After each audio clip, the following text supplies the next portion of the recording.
All right, we are actually live. Brandon, are you there? All right, I'm here. I'm here, Demetrius. Happy to be here. So, Excellent, excellent. We want to say thank you for being here with us with the Wealth of the Vision Tour. This is our opportunity to come together and talk about what we have been doing in the community. Brandon is the director for the Habitat for Humanity of Alabama.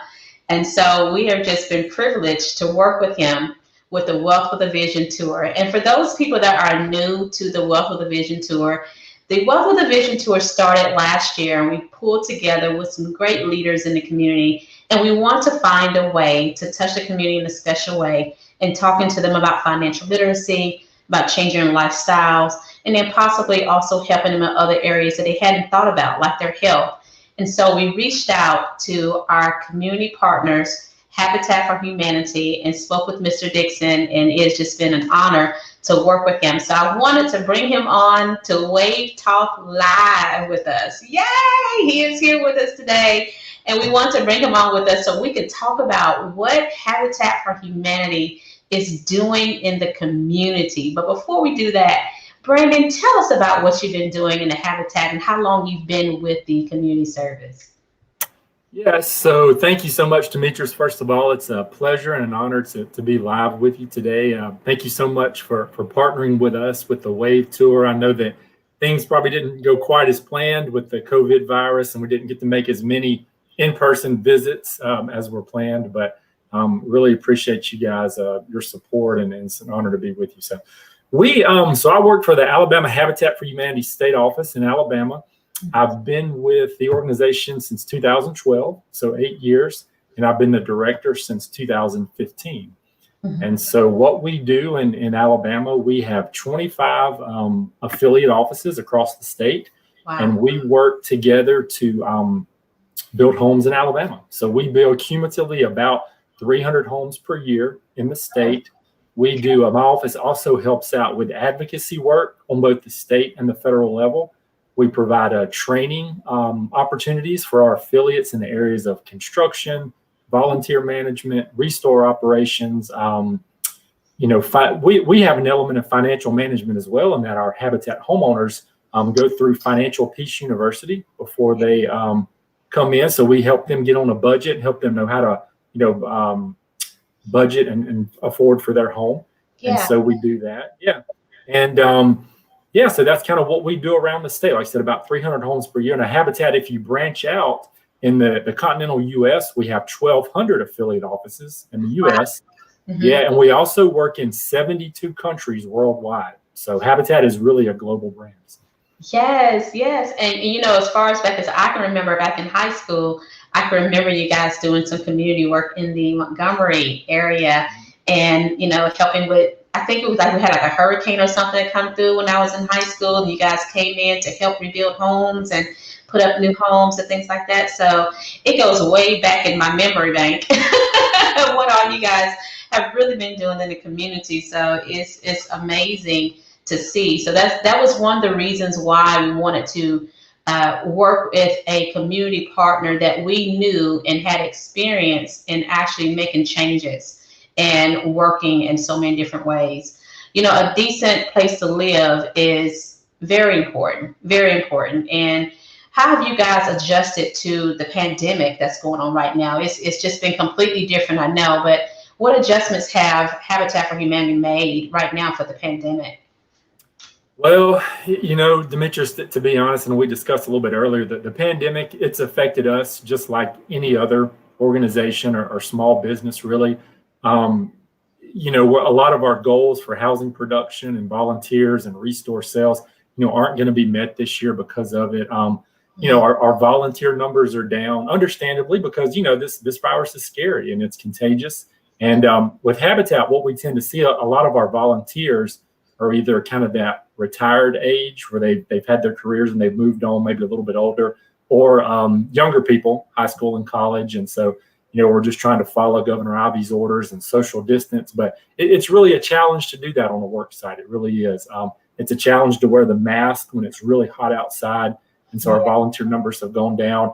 Our monetary donations, of course, have gone down as well because everybody's dealing with their own economic reality. People have lost jobs, people have gone on unemployment.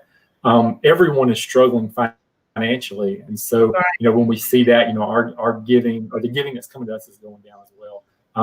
With our restores, a lot of those, which is a major source of our funding, we've had to close, for a month and a half, 2 months, and so that funding has went down. So we're adjusting and we're moving forward just like everyone else and doing the best that we can. But it Right. has, it has affected us for sure.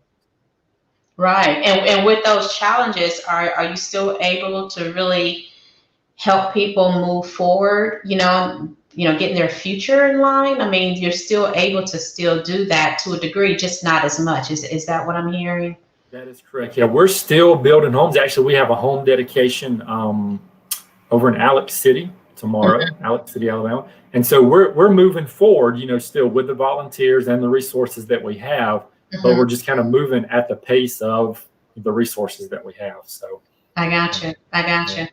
Well, let me ask you, with that being said, collectively, I know all of the different regions and the satellite locations, they're probably all pulling together to do certain projects. What are you doing right now as a whole? All of you pulling together, what collectively are you pulling together right now? yes, so one of the biggest things about working at the state office and having our satellite campuses is the networking component, Yeah. because we have offices all the way up in Huntsville, all the way down in Mobile, Auburn, Tuscaloosa, and so we've been getting together via teleconference and telephone call, not as much in person, of course. And we're just swapping ideas, and we're swapping best practices. How can we keep our stores open? How can we keep our customers safe? We have projects going on, tiny homes. Some of our affiliates are building tiny homes.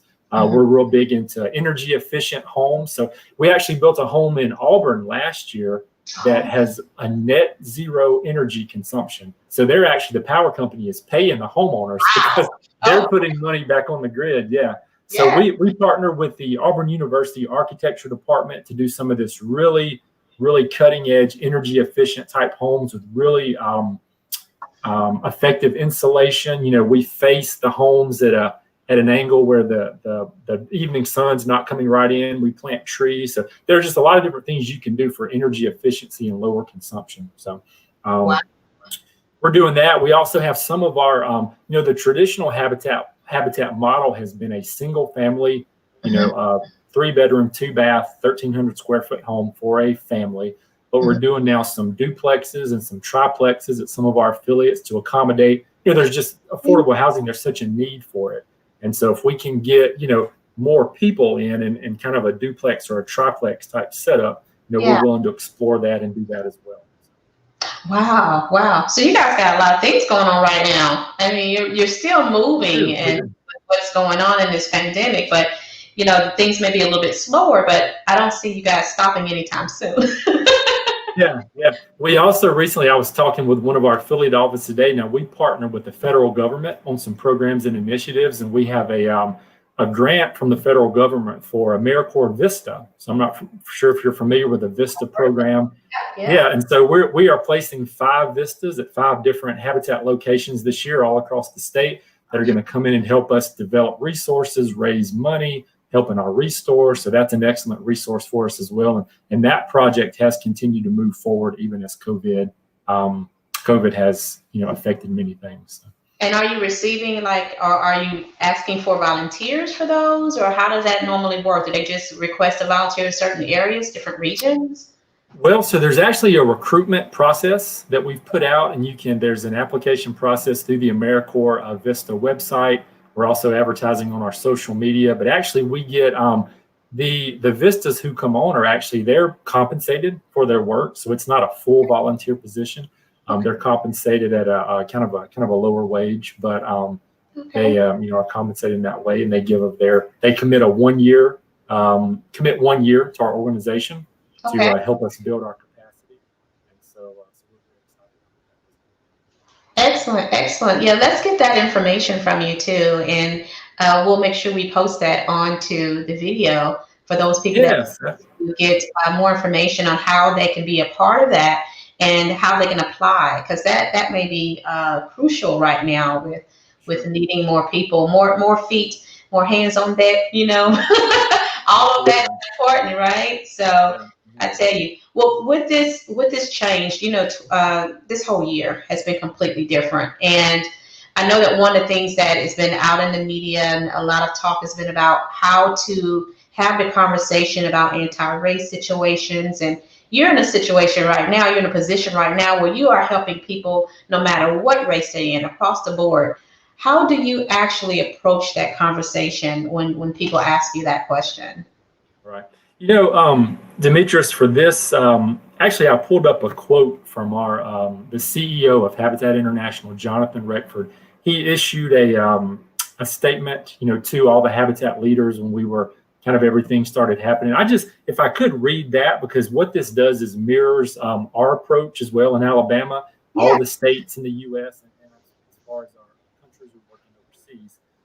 But what Habitat has come through and the decision we've made is reflected in this statement. So what this says is that every day and from now on, I and the leaders of our ministry commit to creating an environment where humility, open communication, dialogue, and listening become our standard. In addition to being a space where people of all races, all faiths, and all backgrounds can come together in a common cause, we commit to being actively anti-racist and to affirming through word and action that Black lives matter and that our communities and systems must further from this fundamental truth. We will ensure that our work is infused with courage and accountability so that we can make our strong commitment to equality and true community a reality. And so, like I said, I think that really just sums up the position that we have at Habitat as far as our outlook on racial equality and helping people of all races and genders and faith backgrounds. We're just in it, to help whoever we can. So. Yes. And that is so important right now because, we need to make sure that we all understand that communication is key to being able to move forward. So thank you so much for sharing that. I really do appreciate that. What can we do to help, in the community with this cause? You have so many different things that you are bringing forward, and you're working with the government, you're working with the state, you're working with region to region. What can we do, the consumer, to help with helping you push forward in this cause? I think because we have, 25 satellite, offices or offices around the state, reach out to your local Habitat affiliate. You can the easiest way to do it is just to Google, if you live in Mobile, Alabama, Habitat for Humanity. You can also go on the state website, which is www.alabamahabitat.org, and you can see a listing of all our affiliates there. But reach out to your local affiliate and, ask, say, hey, how can I get plugged in? Can I volunteer? Can I volunteer at the restore? Can I give, monetarily? What can we do to get plugged in? One quick thing I'll talk about our Habitat restores. They are basically our Habitat restores. They take in donations from the community of furniture, building supplies, appliances. We bring those in and then we sell those to the public at a discounted rate. And we use the proceeds to help fund and build more Habitat homes. Right. So even if you can't make a monetary donation, you can make a donation of a couch. If you're getting a new couch, you can donate your couch, your recliner, your washing machine, your TV. Yeah, donate to the Restore. We have 15 of those across the state of Alabama.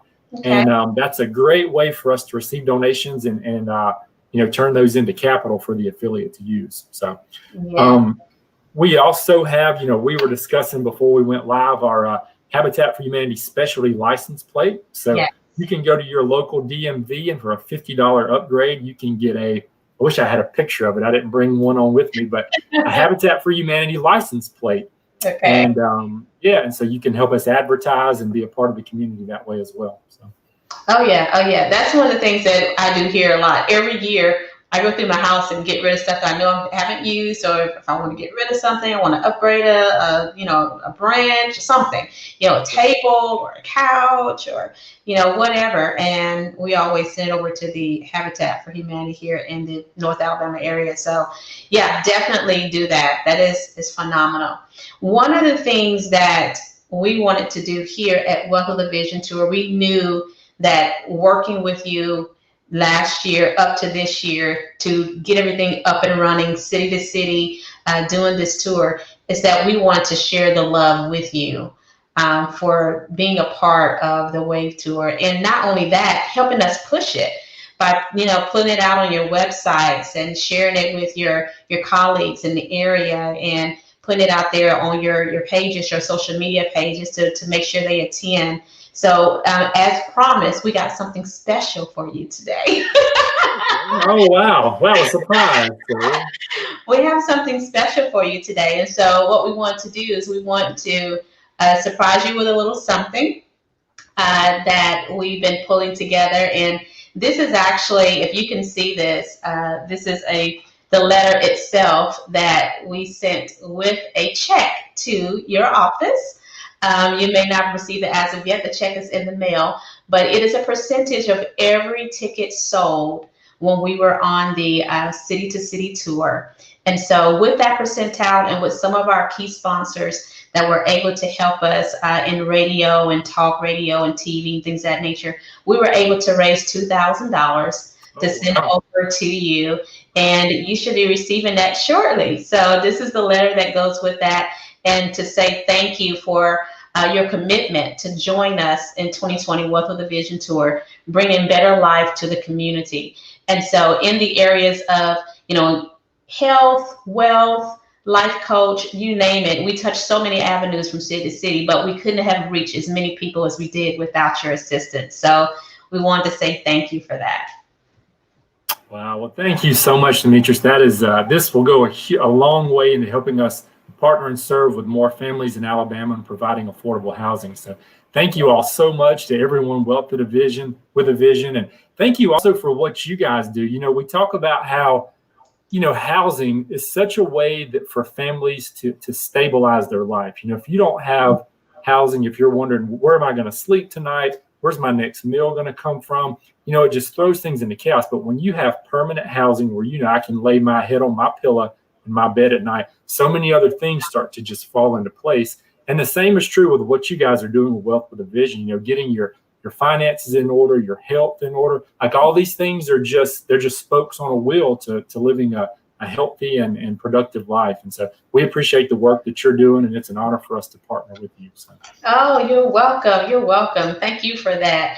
And we have so much more to do together. So we're going to figure out some ways to work together again in the future and everything. I know you're also doing financial literacy, and I teach financial literacy quite often. So we'll find some type of way to work together again in the future. If not on this same exact tour, year after year. We got a lot to do. The community could really use our assistance. So we're thankful for the relationship and for the partnership to work with you.